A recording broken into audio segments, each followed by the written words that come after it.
10টি তথ্য যা নোহর মহাপ্লাবনের প্রমাণ দেয়। নোহর মহাপ্লাবন কি সত্যি ঘটেছিল?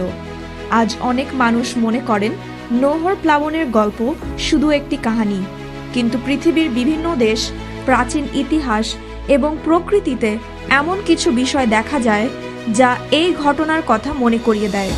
বাইবেল বলে যে এটি শুধু একটি ছোট বন্যা ছিল না, এটি ছিল এমন একটি মহাপ্লাবন যা পৃথিবীকে বদলে দিয়েছিল এবং মানুষের ইতিহাসে বড় প্রভাব ফেলেছিল। চলুন আমরা এমন 10টি তথ্য দেখব যা নোহর মহাপ্লাবনের ঘটনাকে সমর্থন করে। প্রথম, পৃথিবীর অনেক দেশের মানুষের মধ্যে একটি মহাপ্লাবনের গল্প আছে। পৃথিবীর বিভিন্ন দেশের মানুষ অনেক বছর ধরে একটি বড় প্লাবনের গল্প বলে আসছে। এশিয়া, আফ্রিকা, ইউরোপ, উত্তর ও দক্ষিণ আমেরিকা, প্রায় সব জায়গাতেই এমন গল্প পাওয়া যায়। এই গল্পগুলোর মধ্যে অনেক মিল আছে। একটি বড় প্লাবন, কিছু মানুষের বেঁচে যাওয়া, একটি বড় নৌকো, প্রাণীদের রক্ষা করা, নতুন করে পৃথিবীতে মানুষ ছড়িয়ে পড়া। এত মিল থাকার কারণে অনেকেই মনে করেন যে এসব গল্পের পেছনে একটি বাস্তব ঘটনা নিশ্চয়ই ছিল। দ্বিতীয়, প্রাচীন ব্যাবিলনের লেখাতেও মহাপ্লাবনের কথা আছে। হাজার হাজার বছর আগে ব্যাবিলনের লোকেরাও একটি বড় প্লাবনের কথা লিখে রেখেছিল। গিলগামেশ এবং আত্রাহাসিস নামে দুটি প্রাচীন কাহিনীতে আমরা দেখি আগে থেকে প্লাবনের খবর দেওয়া হয়েছিল। একটি বড় জাহাজ তৈরি করা হয়েছিল, মানুষ ও প্রাণী রক্ষা পেয়েছিল, পাখি ছাড়া হয়েছিল, জাহাজ একটি পাহাড়ে গিয়ে থেমেছিল। এই মিলগুলো দেখায় যে প্রাচীন মানুষরাও একটি বড় প্লাবনের কথা জানত।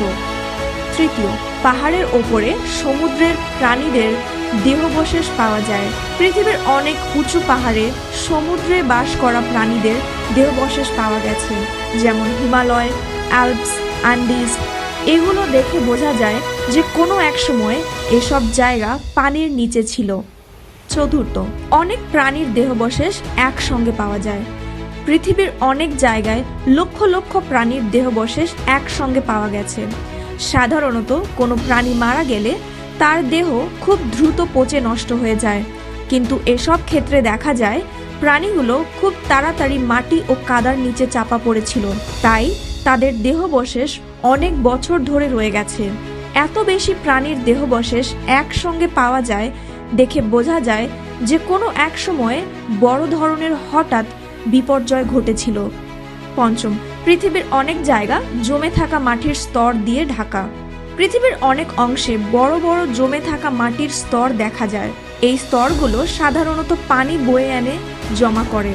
অনেক ক্ষেত্রে এই স্তর শত শত কিলোমিটার পর্যন্ত বিস্তৃত। এটি দেখায় যে অতীতে অনেক বড় পরিমাণ পানি কাজ করেছে।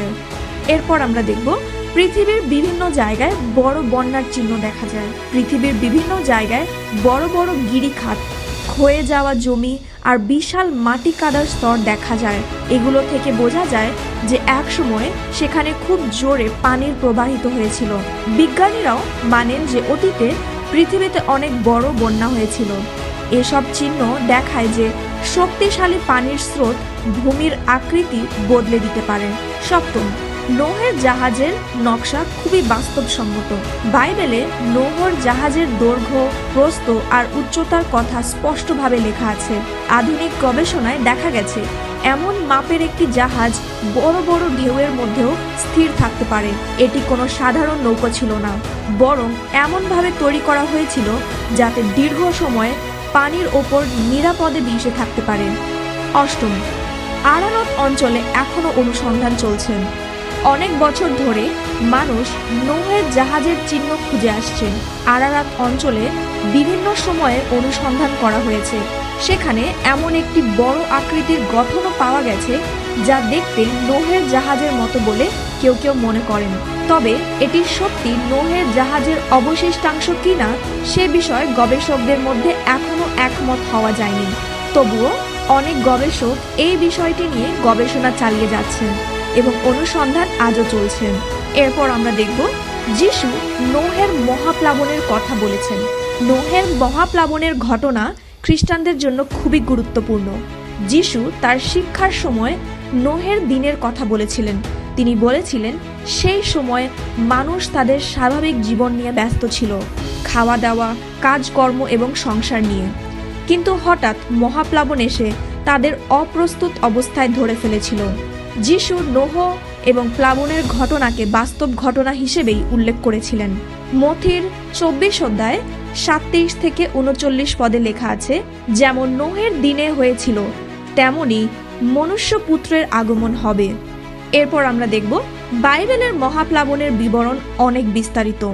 নোহের মহাপ্লাবনের বিবরণে অনেক নির্দিষ্ট তথ্য আছে, যেমন মানুষের নাম, বংশতালিকা, সময়, জাহাজের মাপ এবং বিভিন্ন ঘটনার ক্রম। এগুলো সাধারণ গল্পের মতো নয়, বরং ইতিহাসের বর্ণনার মতো লেখা হয়েছে।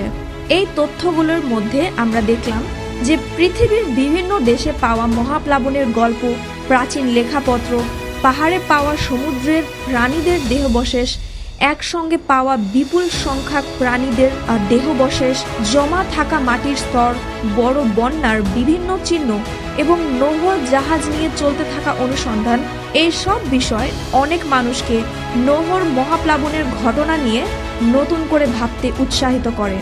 বাইবেল অনুযায়ী মহাপ্লাবনের গল্প শুধু বিচার নয়, কিন্তু পরিত্রাণেরও গল্প। যখন পৃথিবী ধ্বংসের মুখে ছিল, তখন ঈশ্বর নোহ ও তার পরিবারকে জাহাজের মাধ্যমে রক্ষা করেছিলেন।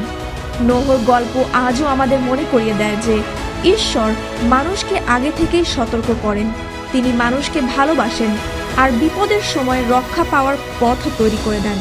নোহর সময়ের মতো আজও আমাদের সামনে একটি সতর্ক বার্তা আছে। যিশু নিজেই বলেছেন যে তিনি আবার এই পৃথিবীতে ফিরে আসবেন। তিনি সেই মানুষদের নিয়ে যাবেন যারা তাকে বিশ্বাস করে এবং তার আসার জন্য প্রস্তুত থাকবে। আর যারা প্রস্তুত থাকবে না, তারা নোহের সময়ের মানুষের মতো ধ্বংসের মুখে পড়বে।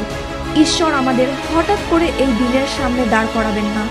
যিশু তার আসার আগে অনেক চিহ্নের কথা বলেছেন, যাতে আমরা বুঝতে পারি যে তার আসার সময় কাছে। তিনি আমাদের যথেষ্ট সতর্ক করেছেন এবং নিজেদের প্রস্তুত করার সুযোগও দিয়েছেন। তাই আজ নিজেকে প্রশ্ন করুন, আপনি কি জানেন যে যিশু আপনার জন্য আবার আসছেন? তিনি যখন আসবেন, তখন কি আপনাকে প্রস্তুত অবস্থায় পাওয়া যাবে? আপনি কি তার সঙ্গে রক্ষা পাবেন, নাকি নোহের সময়ের সেই মানুষদের মতো অপ্রস্তুত অবস্থায় থাকবেন এবং চিরতরে হারিয়ে যাবেন? আজই প্রস্তুত হওয়ার সময়। যিশু ফিরে আসার দিন আসার আগেই তাকে গ্রহণ করুন, তার কথায় বিশ্বাস করুন এবং তার জন্য প্রস্তুত থাকুন। ঈশ্বর আপনাদের আশীর্বাদ করুন। আমেন। এরকম আরও বাইবেল থেকে সত্য জানতে আমাদের চ্যানেল বাইবেল ট্রুথ বেঙ্গলিতে সাবস্ক্রাইব করুন।